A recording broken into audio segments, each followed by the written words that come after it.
ప్రభు నామానికి మహిమ కలుగును గాక.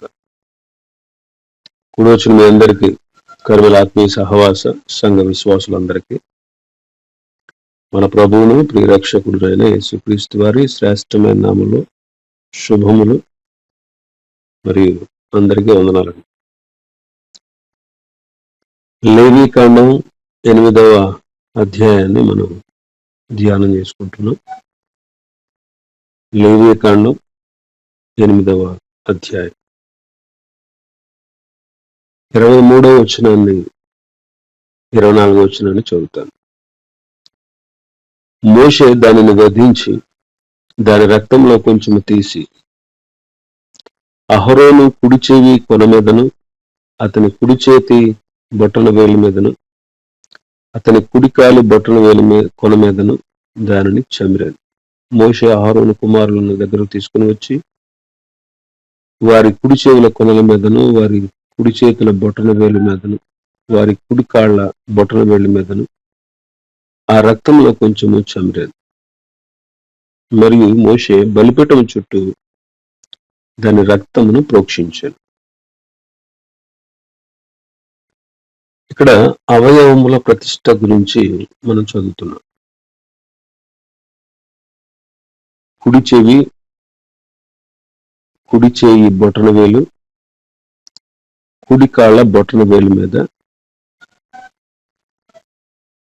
పొట్టేలు అర్పించి దాని రక్తాన్ని చంపిరారు.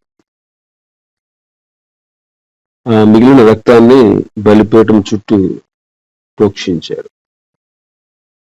ఇక్కడ అవయవముల ప్రతిష్టతను మనం చూస్తున్నాం. చెవి మీద రక్తాన్ని ప్రోక్షించుటలో గల ఉద్దేశం మనం ఆలోచన చేస్తే,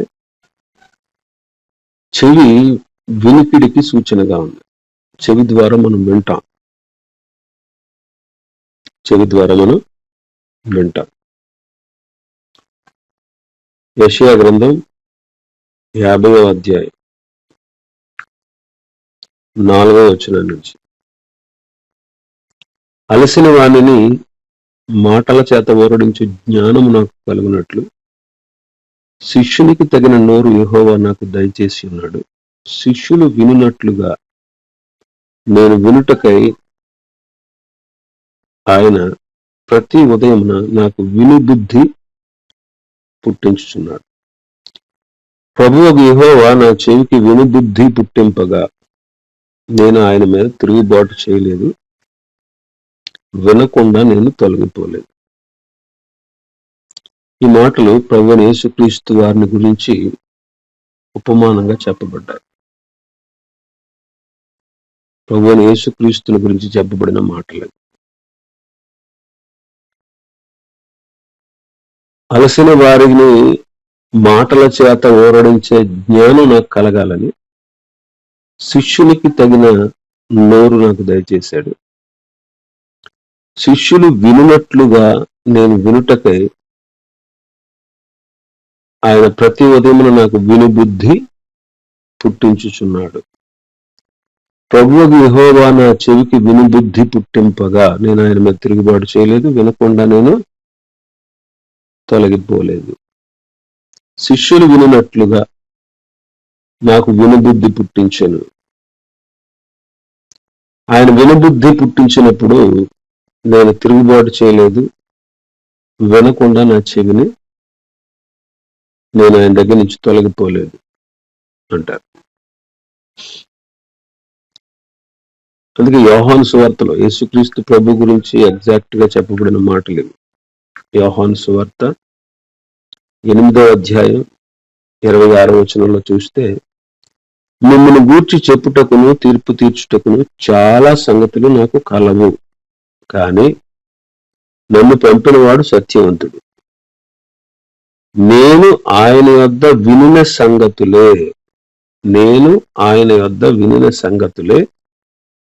లోకమునకు బోధించుచున్నానని చెప్పాను. నేను ఆయన దగ్గర విన్న సంగతులే నేను లోకానికి బోధించుచున్నాను. ఎందుకంటే ఆయన సత్యవంతుడు. ఆయన నన్ను ఈ లోకానికి పంపించారు.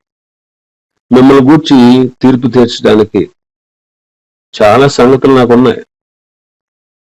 చాలా సంగతులు నాకు ఉన్నాయి. మీరు ఎలాంటి వాళ్ళు, మిమ్మల్ని ఏ రీతిగా మిమ్మల్ని గురించి నేను తీర్పు తీర్చవచ్చు, నా దగ్గర చాలా సంగతులు ఉన్నాయి. కానీ ఆయన ఏదైతే చెప్పి నాకు పంపించారో, నేను ఆయన దగ్గర ఏ సంగతులు అయితే విన్నానో అవే నేను లోకానికి బోధిస్తున్నాను. ఆ విషయాన్ని ప్రభు తెలియపరిచారు. ఇక్కడ మనం నేర్చుకోవాల్సింది ఏంటంటే, ఆయన పిల్లలైనటువంటి మనం కూడా వినేవారుగా ఉండి చెప్పింది చేయాలి. వినేవారుగా ఉండి చెప్పింది చేయాలి. అందుకే యెషయా గ్రంథం 50వ అధ్యాయంలో వినుబుద్ధి నాకు పుట్టించినప్పుడు నేను తిరుగుబాటు చేయలేదు. ఆయన నాతో మాట్లాడినప్పుడు నా చెవిని ఆయన దగ్గర నుంచి తొలగించలేదు. నేను అక్కడి నుంచి వెళ్ళిపోలేదు.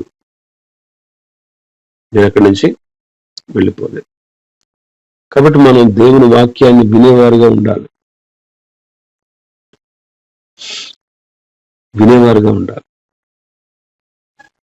ఇప్పుడు కయ్యను మంచోడు కాదండి. కయ్యను అర్పణ సరైనది కాదు. కయ్యను జీవితం సరైనది కాదు. అయినా దేవుడు అతనితో మాట్లాడాడా లేదా? మాట్లాడారు.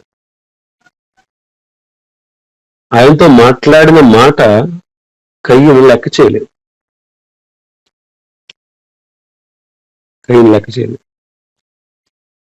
కయ్యనుతో ఆయన మాట్లాడారు స్పష్టంగా. అతను మిక్కిలి కోపంతో ఉన్నప్పుడు, ముఖం చిన్నబుచ్చుకున్నప్పుడు ప్రభు కయ్యనుతో మాట్లాడారు. కయ్యను, నువ్వెందుకు కోపపడుతున్నావు? నువ్వెందుకు ముఖం చిన్నబుచ్చుకుంటున్నావు? నువ్వు సక్రియ చెయ్యి, అప్పుడు తలెత్తుకుంటావు. నువ్వు సక్రియ లేవనుకో, నువ్వు పాపం చేస్తావు. పాపము ఎడల నీకు వాంఛ కలుగుతుంది. నువ్వు పాపాన్ని ఏళ్తావు.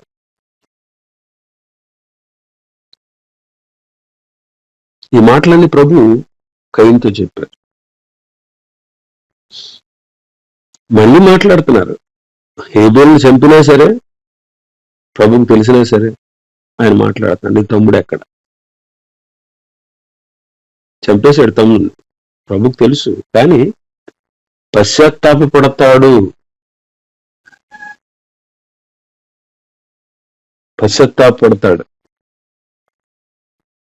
పశ్చాత్తాపడతాడనేటువంటి ఉద్దేశంతో ప్రభు అతనికి మరొక అవకాశాన్ని ఇచ్చి మాట్లాడాడు. అప్పుడు వ్యతిరేకించాడు. నా తమ్ముడికి నేను కావలి వాడినా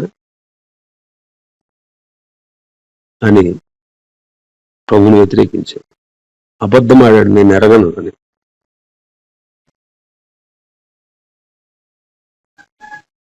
గమనించండి, వినే మనసు లేదు. చాలా మందికి వాక్యం వినే మనసు ఉండదు.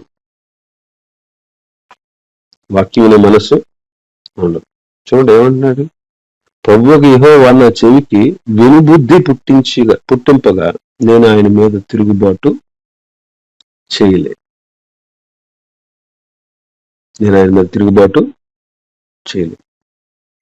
వినుబుద్ధి పుట్టించారు ఆయన, వినే అవకాశాన్ని ఇచ్చారు. అది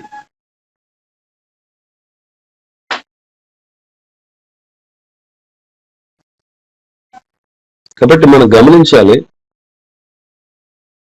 దేవుని వాక్యాన్ని వినాలి. చూడండి, ప్రతి ఉదయమున అన్నారు ఇక్కడ. ప్రతి ఉదయమున 4వ వచనంలో శిష్యులు వినున్నట్లుగా నేను వినుటకై ఆయన ప్రతి ఉదయమున నాకు వినుబుద్ధి పుట్టించుచున్నాడు. ప్రతి ఉదయమున, ప్రతి దినము ఆయన వినిపిస్తున్నాడు, వినుబుద్ధి పుట్టిస్తున్నాడు.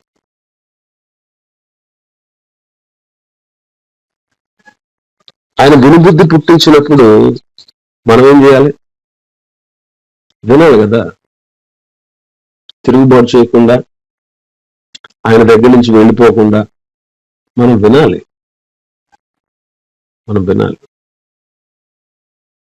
యేసుక్రీస్తుకు ఈ మంచి లక్షణం ఉంది. తండ్రి మాట వినేవాడు, విధేయుడైన వాడు. మనం కూడా వినేవారుగా ఉండాలి. యాకోబు గారు అంటాడు యాకోబు పత్రికలో 1వ అధ్యాయం 20వ వచనం నుంచి చూస్తే, ఎందుకనగా నరుని కోపము దేవుని నీతిని నెరవేర్చదు, అందుచేత సమస్త కల్మషమును విర్రవీగుచున్న దుష్టత్వమును మాని లోపల నాటబడి మీ ఆత్మలను రక్షించుటకు శక్తి గల వాక్యమును సాత్వికముతో అంగీకరించండి. మీరు వినువారు మాత్రమే ఉండి మిమ్మల్ని మీరు మోసపుచ్చుకొనకుండా వాక్య ప్రకారము ప్రవర్తించువారునై ఉండుడి. మనం చదువుకున్న యోహాను సువార్తలో మిమ్మల్ని గూర్చి చెప్పుటకు, తీర్పు తీర్చుటకు నా దగ్గర చాలా సంగతులు ఉన్నాయి. మరి ఆయన ఎందుకు చెప్పలేదు? ప్రజల గురించి ఎందుకు చెప్పలేదు? వారికి ఎందుకు తీర్పు తీర్చలేదు? చాలా సంగతులు ఉన్నాయి ఆయన దగ్గర. కానీ తండ్రి వద్ద ఏ సంగతులైతే విన్నారో అవే చెప్పారు ఆయన. నేను తండ్రి దగ్గర విన్న సంగతులని లోకానికి నేను బోధించాను. దేవుని పిల్లలైనటువంటి మనం మన సొంత ఇష్టాన్ని మనం నెరవేర్చుకోకూడదు. అందుకే యేసు ప్రభు కూడా చెప్పారు ఏమనంటే, నేను నా ఇష్టాన్ని నెరవేర్చుకోవడానికి రాలేదు, నా తండ్రి చిత్తాన్ని నెరవేర్చడానికి వచ్చాను అన్నారు. కాబట్టి మనం దేవుని మాటలు వినాలి. ఆయన వినుబుద్ధి పుట్టించినప్పుడు, వినడానికి సమయం ఇచ్చినప్పుడు, వినమని మనల్ని ప్రేరేపించినప్పుడు, వినుటకు అవకాశాన్ని ఇచ్చినప్పుడు మనం ఖచ్చితంగా ఆయన మాటకు విధేయత చూపాల. యాకోబు గారు అన్నాడు, సమస్త కల్మషాన్ని, విర్రవీగుచున్న దుష్టత్వాన్ని మానేయండి. లోపల నాటబడుతుంది దేవుని వాక్యం, మీ ఆత్మలను రక్షిస్తుంది. లోపల నాటబడి మీ ఆత్మలను రక్షించేటువంటి శక్తి గల వాక్యాన్ని సాత్వికంతో అంగీకరించండి. వినండి, దేవుని వాక్యాన్ని అంగీకరించండి. అంగీకరించడమే కాదు, వినివారు మాత్రమై ఉండి మిమ్మల్ని మీరు మోసపుచ్చుకొనకుండా వాక్య ప్రకారము ప్రవర్తించువారై ఉండండి. వాక్య ప్రకారం ప్రవర్తించేవారుగా ఉండండి. కాబట్టి సమస్త కల్మషం, విర్రవీగుచున్న దుష్టత్వాన్ని మాని వాక్యాన్ని మీ హృదయాల్లో నాటుకోండి. వాక్యం మన హృదయంలో స్థానం ఇస్తే, వాక్యాన్ని మన హృదయంలో భద్రపరుచుకుంటే, వాక్యానికి మన జీవితంలో ప్రథమ స్థానం ఇస్తే, అది మన లోపల నాటబడుతుంది. మన ఆత్మలను రక్షించడానికి శక్తి కలిగినది. కాబట్టి సాత్వికముతో అంగీకరించాలంట దేవుని వాక్యాన్ని. సాత్వికంతో, మృదుత్వంతో. కయ్యనికి సాత్వికం లేదు, కోపంతో రగిలిపోతున్నాడు. అందుకే యాకోబు గారు కూడా అంటాడు 20వ వచనంలో, 1వ అధ్యాయం 20వ వచనంలో, ఎందుకనగా నరుని కోపము దేవుని నీతిని నెరవేర్చదు. నరుని కోపం దేవుని నీతిని నెరవేర్చదు. అందుకే ప్రతి మనుష్యుడు కూడా వినడానికి వేగిరపడాలి, మాట్లాడడానికి నిదానించేవాడై ఉండాలి, కోపించడానికి నిదానించేవాడుగా ఉండాలి అని చెప్తున్నాడు. ప్రతి మనుష్యుడు కూడా వినుటకు వేగిరపడాలి, మాట్లాడడానికి నిదానించాలి, కోపించుటకు నిదానించాలి.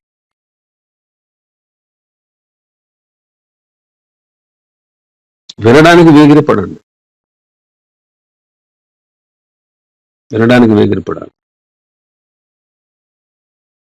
మాట్లాడడానికి, కోపించడానికి నిదానించాలంట. గమనించండి, మనం వినాలి. విని బుద్ధి పుట్టించేనప్పుడు మనం తిరుగుబాటు చేయకుండా, తొలగిపోకుండా దేవుని యొక్క వాక్యాన్ని మనం వినాలి. దేవుని యొక్క వాక్యాన్ని వినాలి. వింటున్నామా? హృదయంలో నాటబడుతుందా? చాలా మంది వాక్యాన్ని వినరు. వాక్యం అంటే నిర్లక్ష్యం, వాక్యం అంటే అసంతృప్తి, వాక్యం అంటే పెద్ద ఆసక్తి కనపరచడు. వాక్యం అంటే వారికి వారి జీవితాల్లో విలువ ఉండదు. చాలా మందికి విలువ ఉండదు. వాక్యానికి వాళ్ళ స్థానం ఇవ్వరు చాలా మంది. ఇప్పుడు విన్నదే కదా, ఏం వింటాం? ఒకవేళ విన్న ఏదైనా లోపం కానీ తప్పిదం కానీ ప్రభు చూపించినప్పుడు సరిచేయబడకుండా గొణుక్కోవడం, సొనుక్కోవడం, వ్యతిరేకించడం, ఇలాంటి పనులు చేస్తూ ఉంటాం. కాబట్టి దేవుని ప్రజలైనటువంటి మనం దేవుని వాక్యాన్ని శ్రద్ధతో వినాలి. వినడమే కాదు, వినివారు మాత్రమే ఉండి మిమ్మల్ని మీరు మోసపుచ్చుకోకుండా వాక్య ప్రకారము ప్రవర్తించేవారుగా ఉండండి అంటున్నారు. వాక్య ప్రకారం శ్రద్ధతో దేవుని వాక్యం ముందు లక్ష్యం ఉంచి బుద్ధిమంతులుగా మనం వినాలి, చెయ్యమన్నట్టు చెయ్యాలి. మత్తయి సువార్త 7వ అధ్యాయం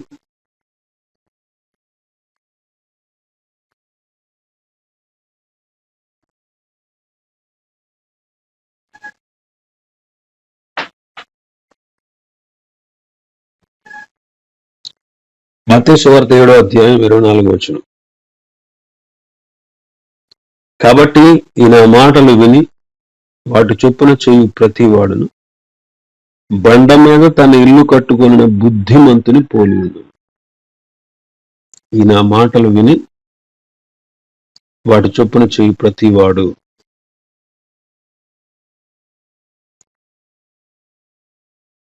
యేసుక్రీస్తు ప్రభు అంటారు, చేయుటకు నీవు నాకు ఇచ్చిన పని నేను నెరవేర్చాను అంటారు.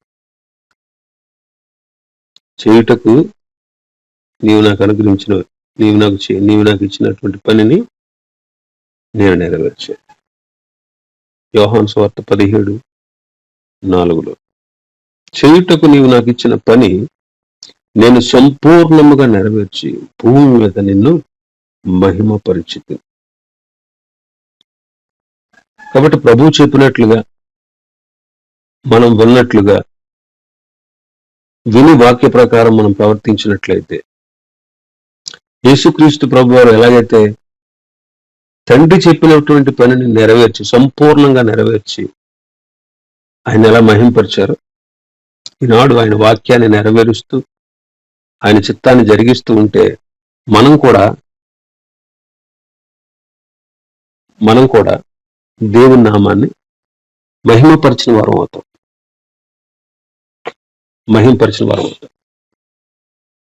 కాబట్టి చేయుటకు ప్రభు మనకిచ్చిన పనిని ప్రభు చెప్పినట్లుగా మనం చేయడాన్ని మనం నేర్చుకోవాలి.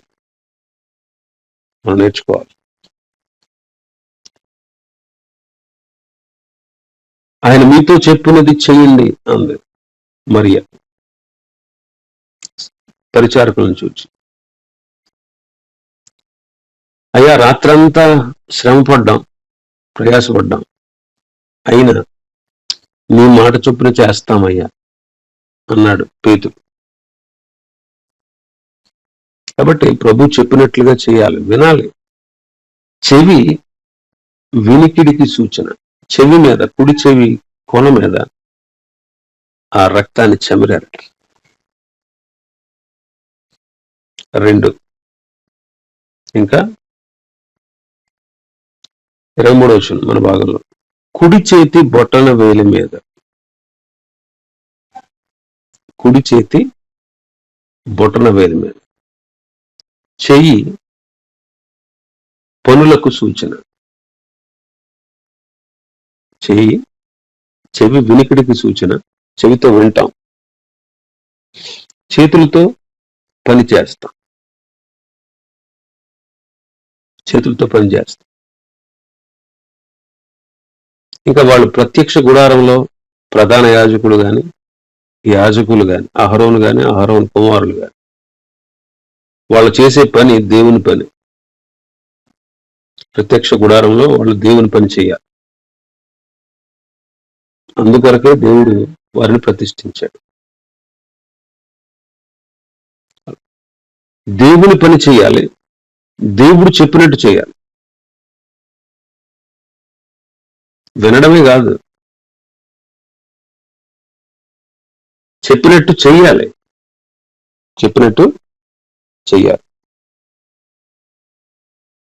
చెప్పినట్టు చేస్తారా చాలా మంది? చేయరు. ఒక తండ్రికి 2 కుమారులు అంట. పెద్దోడు అన్నాడు, అరే బాబు, ద్రాక్ష తోటలో పని చేస్తున్నారు కదా, నువ్వు వెళ్ళి దగ్గరుండి పని చేయించు. నేను వెళ్ళను అన్నాడు వాడు. తర్వాత మనసు మార్చుకుని వెళ్ళాడు. చిన్నడితో చెప్పాడు, అరే బాబు, ద్రాక్ష తోటలో పని చేస్తున్నారు, నువ్వు కూడా వెళ్ళి పని చేయి.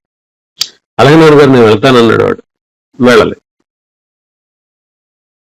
ఇప్పుడు చెప్పినట్టు చేసినాడు ఎవడో? కొన్నిసార్లు మనకు కూడా వ్యతిరేకం అనిపిస్తుంది. కొన్నిసార్లు మనకు కూడా కొన్నిసార్లు వ్యతిరేకం అనిపిస్తుంది. దేవుని వాక్యం ఎలా ఎవడు చేస్తాడు? ఎంత నీతిగా ఎవరు ఉంటారు? ఎంత భక్తిగా ఎవరు ఉంటారు? ఎంత కఠినంగా ఎవరు ఉంటారు? అందరూ అలా ఉంటున్నారా? ఈ ధోరణిలో మనం ఆలోచన చేస్తూ ఉంటాం. ఎప్పుడు అలా ఆలోచన చేయకండి. అది దేవుని మాట. ఆ దేవుడే మన జీవితాలకి విలువనిచ్చినవాడు. ఆయన ఉన్నాడు కాబట్టి మనం ఉన్నాం. ఆయన ఈ బ్రతుకునిచ్చాడు కాబట్టి మనం బ్రతుకుతున్నాం. ఆయన ద్వారానే ఈ సమస్త కార్యాలు మన జీవితాల్లో జరుగుతున్నాయి. ఆయనే మనకంతటికీ మూలాధారం. ఒకసారి ఊహించుకోండి, ప్రభు లేకపోతే మన జీవితాలు ఎలా ఉండేవో. రక్షణ పొందిన మీరు ఊహించండి ఒకసారి. ప్రభు మనల్ని ప్రేమించి రక్షణ ఇచ్చారు, తన బిడ్డలుగా చేసుకున్నారు, తన రాజ్య వారసులుగా చేసుకున్నారు. ప్రభు మనల్ని ప్రేమించి మన జీవితాల్లో ఎన్నో గొప్ప కార్యాలు చేశారు.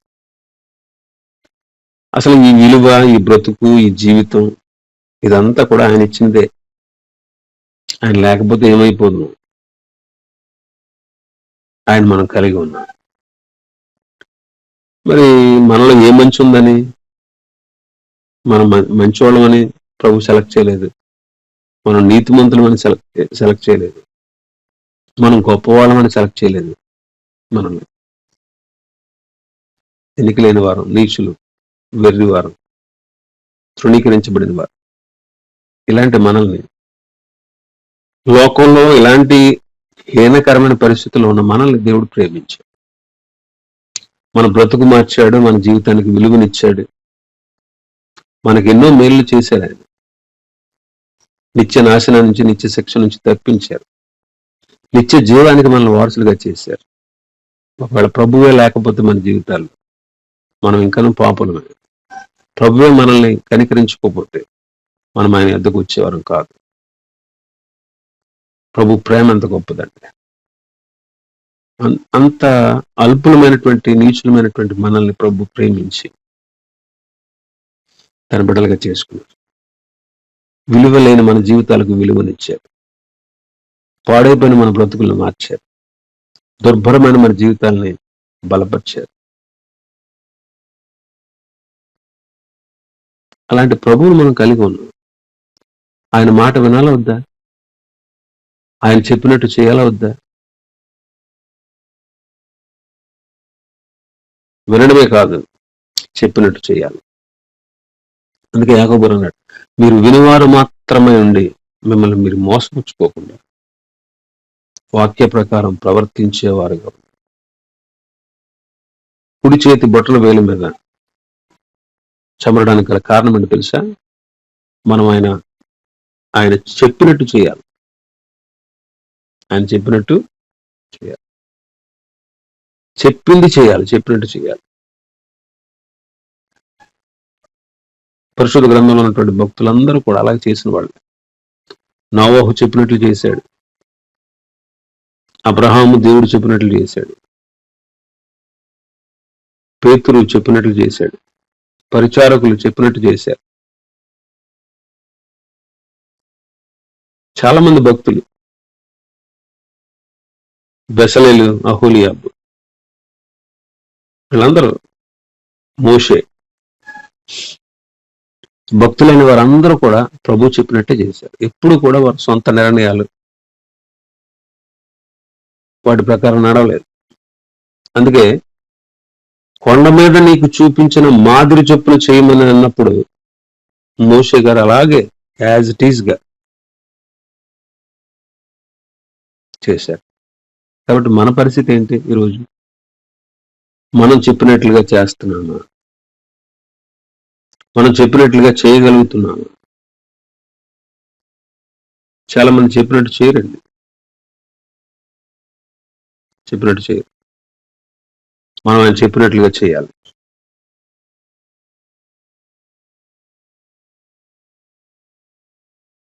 ఇంకా మనం చూస్తే కాళ్ళ మీద, కుడి కాళ్ళ బొట్టన వేలి మీద ఆ రక్తములో కొంచెము చెమిరేను.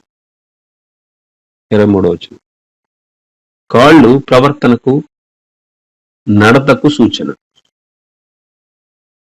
కాళ్ళు దేనికి సూచన? ప్రవర్తనకి, నడతకు.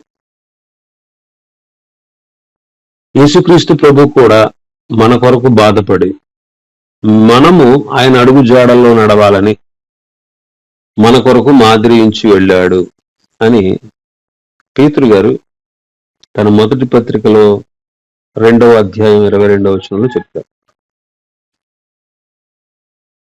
పేతురు రాసిన మొదటి పత్రిక 2వ అధ్యాయం 22. ఆయన పాపం చేయలేదు, ఆయన నోట ఏ కపటము లేదు, ఆయన దూషించబడి బదులు దూషించలేదు, శ్రమ పెట్టేవారిని బెదిరించలేదు, దేవునికే తను తాను అప్పగించుకున్నారు. ఇలాగ ఆయన మన కోసం బాధపడి 21వ వచనంలో క్రీస్తు కూడా మీ కొరకు బాధపడి మీరు తన అడుగు జాడలందు నడుచుకున్నట్లు మీకు మాదిరించిపోయింది. మన కొరకే బాధపడ్డారు యేసుక్రీస్తు. మనం ఆయన అడుగు జాడలందు నడుచుకోవాలని మనకు మాదిరించి వెళ్ళారు. మనం ఆయన అడుగు జాడలందు నడుచుకోవాలని మనకు మాదిరించి వెళ్ళారు.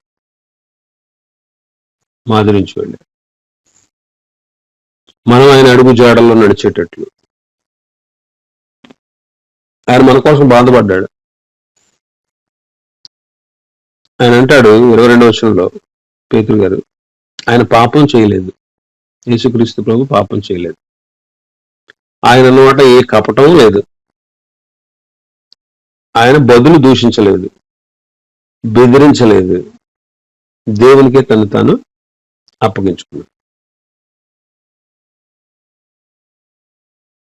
మనం ఆయన అడుగు జాడలో నడవాలనే, మనం ఆయన అడుగు జాడల్లో నడవాలి. ఆయన పాపం చేయలేదు, ఆయన బిడ్డలైనటువంటి మనం కూడా పాపం చేయకూడదు. ఆయన నోట కపటం లేదు, మనలో కూడా కపటం అనేది ఉండకూడదు. ఆయన దూషించబడి బదులు దూషించలేదు, మనం కూడా ఎందరూ మనల్ని దూషించినా మనం తిరిగి దూషించకూడదు. ఆయన శ్రమ పెట్టి వారిని బెదిరించలేదు, మనం కూడా ఎవరిని బెదిరించకూడదు. న్యాయముగా తీర్పు తీర్చే దేవునికి తను తాను అప్పగించుకున్నారు. మనం కూడా దేవునికే ప్రతి వ్యాజ్యాన్ని అప్పగించాలి. అంతే, ఆయన అడుగు జాడలో మనం నడవాలి. అంతే. ఆయన ఎందుకు ఈ లోకానికి వచ్చి మాదిరికరమైన జీవితాన్ని జీవించి చూపించారంటే నీవు నేను ఆ రీతిగా ఉండగలం. ఇప్పుడు చూడండి, యేసుక్రీస్తు ప్రభు శరీరధారిగా వచ్చారు. శరీరంతో ఆయన 33.5 సంవత్సరాలు ఉన్నారు. ఆయన ఎన్నడూ పాపం చేయలేదు, బాల్యం నుంచి వృద్ధాప్యం వరకు. అంటే 33.5 సంవత్సరాల యవనస్తుల వరకు, అంటే తాను ఈ భూమి మీద బ్రతికినంత కాలం, తాను ఈ భూమి మీద నివసించినంత కాలం ఒక్క పాపం కూడా చేయలేదు. నాలో పాపం ఉందని మీలో ఎవడైనా స్థాపిస్తాడా? సవాల్ విసిరాడు ఆయన. ఎవరితో? తనను అనుసరించే అనుచరులతో కాదు, తనను వ్యతిరేకించి తన తప్పిదాలు ఎత్తి చూపించాలని ఆలోచిస్తూ, ఆయన వెంబడిస్తూ, ఆయన ఏ తప్పు చేస్తాడా, ఏ పాపం చేస్తాడా, మాటలు ఏదన్నా పట్టుకోవచ్చా, చేతలు ఏదన్నా పట్టుకోవచ్చా అని చుట్టూ గుమిగూడినటువంటి ఆ శత్రు సమూహానికి సవాలు విసిరాడు. నాలో పాపం ఉందని మీలో ఎవరు స్థాపిస్తాడు? ఆయన పాపం చేయలేదు. మరి ఆయన బిడ్డలుగా చేయబడిన దగ్గర నుంచి, యేసుక్రీస్తును కలిగి ఉన్న దగ్గర నుంచి, ఆయన బిడ్డలుగా చేయబడిన దగ్గర నుంచి మనం ఎలా ఉన్నాం? మనం కూడా ఆయన కలిగి ఉన్న నాటి నుండి, రక్షణ పొందిన నాటి నుండి, ఆయన మనల్ని తన బిడ్డలుగా చేసిన నాటి నుండి ఇప్పటి వరకు ఆయన అడుగుజాడలో నడుస్తున్నావా? ఆయన పాపం చేయలేదు. మనలో పాపం లేకుండా ఉందా? ఆయన నోట కపటం లేదు. మనలో కపటం ఉందా? కపటం లేకుండా ఉన్నావా? దూషించలేదు ఆయన. మనం దూషించకుండా ఉంటున్నామా? బెదిరించలేదు, బెదిరించకుండా ఉంటున్నామా? ప్రతి వ్యాజ్యాన్ని న్యాయంగా తీర్పు తీర్చి దేవునికి అప్పగిస్తున్నావా? దేవుడు చూసుకుంటాడు అంటున్నావా? ఇవన్నీ మనమే చేసేస్తాం. కొన్ని రాశాడు ఇక్కడ పేతురు గారు. చాలా విషయాలు ఉన్నాయి ప్రభులో చాలా మంచి గుణాలు ఉన్నాయి. ఆయన అడుగుజాడల్లో మనం నడవాలి. ఇక్కడ కాళ్ళు నడతకు ప్రవర్తనకు సూచన. నడతకు ప్రవర్తనకు సూచన. యోబు గారు అంటాడు, యోబు గ్రంథం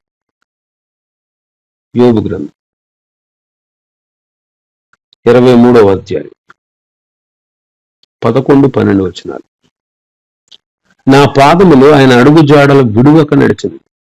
నేను ఇటు అటు తొలగక ఆయన మార్గము అనుసరించింది. ఆయన పెదవుల ఆజ్ఞను నేను విడిచి తిరగలేదు.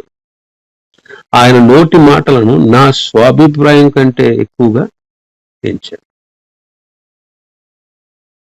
యోబు చెబుతున్నటువంటి మాటలు. నా పాదములు ఆయన అడుగు జాడలను విడవక నడిచినాయి. నేను ఇటు అటు తొలగిపోకుండా ఆయన మార్గాన్ని నేను అనుసరించాను. ఆయన పెదవుల ఆజ్ఞను నేను విడిచి తిరగలేదు. ఆయన నోటి మాటల్ని నా సొంత అభిప్రాయం కంటే కూడా ఎక్కువగా ఎంచాను.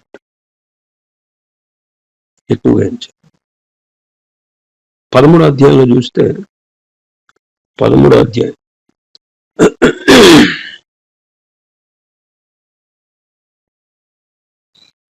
27వ వచనం. 13:27. బొండలో నా కాళ్ళు బిగించి ఉన్నావు, నా ప్రవర్తన అంతయు నువ్వు కనిపెట్టుచున్నావు, నా అరికాళ్ళ చుట్టూ గిరిగీసి ఉన్నావు. ఏమన్నాడు? బొండలో నా కాళ్ళు బిగించావు, నా ప్రవర్తన అంతా నువ్వు కనిపెడతావు. నా ప్రవర్తన అంతా, నా అరికాళ్ళ చుట్టూ నువ్వు గీత గీసావు.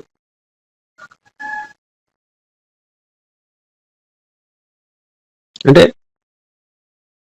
అతని ప్రవర్తన ఎంత యథార్థంగా ఉందో చూడండి. యోబు ప్రవర్తన. అందుకే అతని ప్రవర్తన ఎంత యథార్థమైంది కనుకనే ఇంత భయంకరమైన విపత్తు ఒకే రోజున అతని మీదకి వచ్చినా సరే యెహోవా ఇచ్చెను, యెహోవా తీసుకుపోయాడు. ఆయనకే స్తుతి కలుగునుగా. ఎంత గొప్ప భక్తిపరుడు అండి యోబు. నా ప్రవర్తన కనిపెడుతున్నావు, నా చుట్టూ గీత గీసావు. చాలా మంది దేవుని వాక్యం ఇలా చెప్తుంది, ఇలా చేయండి అని యవనస్తులతో మాట్లాడితే, యవనస్తులు హెచ్చరిస్తే వాళ్ళు ఒప్పుకోరు. ఎంత నిక్కర్చుగా, ఎంత భక్తిగా, ఎంత నీతిగా ఎవరు ఉండాలండి? ఎక్కడ ఉండగలమండి? రిస్ట్రిక్షన్స్ ఫాలో అవ్వరు.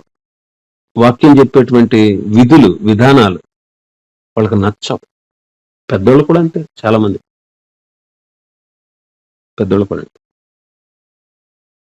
అందుకే కీర్తనకారుడు అంటాడు 119, కీర్తన 119 మొదటి నుంచి మనం చదివితే, యెహోవా ధర్మశాస్త్రం అనుసరించి నిర్దోషంగా నడుచుకునే వారు ధన్యులు, ఆయన శాసనములు గైకొనుచు పూర్ణ హృదయంతో ఆయన వెదకువారు ధన్యులు, వారు ఆయన మార్గంలో నడుచుకొనుచు ఏ పాపము చేయరు. ధర్మశాస్త్రాన్ని అనుసరించి ఆయన శాసనములు గైకుంటూ ఆయన వెదకుతూ ఆయన మార్గంలో నడుచుకునేవారు ఏ పాపము చేయరు అంట. వారు ఆయన మార్గంలో నడుచుకుంటూ ఏ పాపము చేయరు. కాబట్టి అవయవ వలన ప్రతిష్టత చూసాం. ఒకటి చెవి వినికిడికి, 2 చెయ్యి పనులకు, 3 కాలు నడతకు ప్రవర్తన. ఎలా ఉంది మన వినికిడి? ఎలా ఉన్నాయి మన పనులు? ఎలా ఉన్నది మన ప్రవర్తన, మన నడత? ఒకసారి వాక్య వెలుగులో సరి చేసుకుందాం, ప్రభువుని అర్థిద్దాం. ఒకవేళ ఆయన మాట వినకుండా తిరుగుబాటుగా ఉన్నామో, ఒకవేళ ఆయన చెప్పినట్లుగా మనం చేయట్లేదేమో, మన నడత ఆయన ఎదుట విపరీతంగా ఉందేమో, మన ప్రవర్తన సరిగా లేదేమో, ఒకసారి మనం పరీక్షించుకుని సరి చేసుకుంటాం. దేవుడి వర్తమానాన్ని మనం వెనుకడలా ఆశీర్వదించుకుంటాం. ఆమేన్.